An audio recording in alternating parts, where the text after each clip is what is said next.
Hello world, Cozzy here with this week's roundup of Geek Movie news, starting off this week with The Lone Ranger. Now, Heat Vision reported this week that James Frain has joined the cast of The Lone Ranger. He'll apparently be playing a foreman who answers to the main villain of the piece. He'll be played by Tom Wilkinson. Good to see this, that Disney is working hard on locking down the cast after the amount of delays this film's had due to the reduction in the budget that was forced upon it. So yeah, James Frain has joined the cast of The Lone Ranger. It appears there's going to be a big budget Hollywood remake of the 2007 Spanish sci-fi horror movie Timecrimes. Now, not only is this going to get a big budget Hollywood version, but there are two fairly big names being linked with the director's seat for this movie. Those names are the screenwriter of The Girl with the Dragon Tattoo, Steven Zaillian, and sci-fi horror legend David Cronenberg. Now for me, just based on his pure pedigree with this kind of subject matter, Cronenberg is the obvious choice. If I was the person involved with sorting out casting and directors for this movie, I would be looking at Cronenberg, who has stated he wants to do it, and I'd be find out how much he wants and locking him in. That's my advice, Hollywood. You want to make a fantastic science fiction horror movie, you've got to get the right man for the job, and out of those two names, Cronenberg's the right man for me. Entertainment Today Online interviewed James Marsden this week about any future return to the role of Cyclops. Now, although no X-Men movie has been ruled out, he seems to think it would be more likely, or he would at least hope it would be more likely, that there would be a film focusing on Cyclops and the Summers family. Now, just to give you a direct quote from Marsden himself, he said, "If I could go back and put on the glasses and suits again, where I do a film to learn more about the character, that's the only one I would pick up." He's right for that. So it seems that he wants a film that's focusing more on Cyclops, more on the Summers family and what has gone on around them. So just to throw out possible plot ideas from an X-Men fan, the whole thing about Cable, you know, his son, and you know, sending this child into the future, coming back, being possibly the most powerful mutant of all time, but obviously his powers aren't used to their full ability because he's stopping that techno-organic virus. How about we have him and his brother Alex Summers, Havoc, who we've seen in X-Men First Class. How about they meet their father and they go off and they have adventures with the Starjammers? These are the kind of things that we should be looking at if we're going to get a Cyclops movie off the ground before we get an X-Men 4.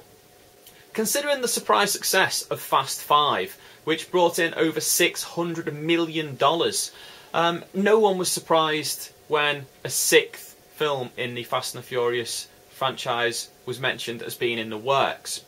Vin Diesel this week, though, has been talking to the Hollywood Reporter and said that there's so much that they're trying to fit in to the next movie that it's actually going to be two movies. So that's right, we're going to get Fast and the Furious 6 and 7, both in the works at the moment. Now, the main reason Diesel gave him for this is the fact that there's such a huge cast coming out of Fast 5 that to follow all of their plot lines, they would need to do these two movies rather than a single movie to give the franchise justice. So yeah, on the way very soon, Fast and the Furious 6 and 7.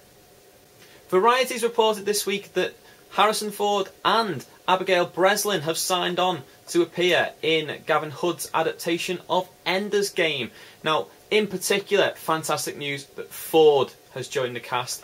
As I mentioned a couple of weeks ago, I think it's about time we see a real return to a science fiction movie from Harrison Ford, not counting Cowboys and Aliens, which I basically think is more of a sort of spaghetti western / science fiction movie.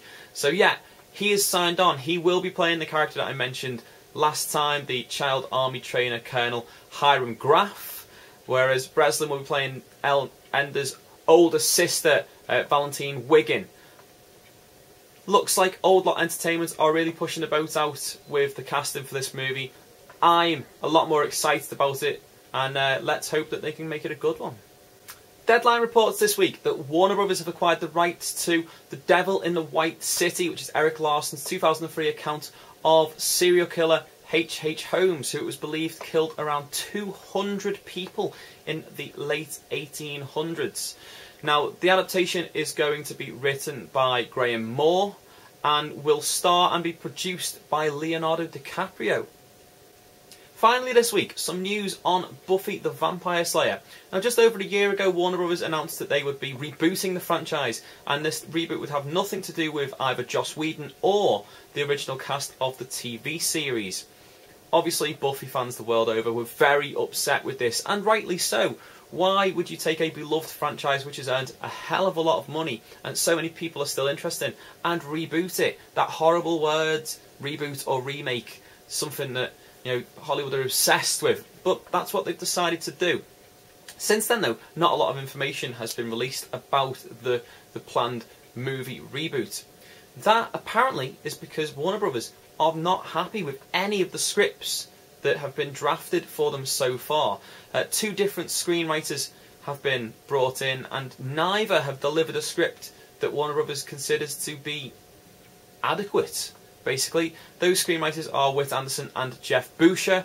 Both have worked all year round on screenplays for this reboot, and both have been turned down. So this leaves the project once again in limbo. Warner Brothers, word of advice. You want this to be a success and you want this to get off the ground. Don't make it a reboot. Pick up the phone, call Joss Whedon, get him in, get the original cast of the series, make it a follow-on, use some of the comic book storylines that Whedon's worked on. They're very, very successful. A lot of Buffy fans are massive fans of this continuation in the comic book. Use some of those storylines, Whedon, original cast. People will be tripping over themselves to give you money to see that on the big screen. Okay guys, as always, thanks for watching. If you like this video, down there's a like button, you click on that, let me know if you like it. In the description box below is a link to my Facebook fan site and to my Twitter. You can leave a comment. You can also share this on Facebook, Tumblr, all of your social networking sites. Let the world know about Geek Movie News. If by any chance you missed last week's Geek Movie News, there's a link just there. You can pop out and watch that also. Thanks for all the support during Cosmos. I hope you all had a fantastic Christmas and that you have an absolutely fantastic New Year ahead of you also. I will see you in 2012 at the very latest. Until next time, guys, au revoir.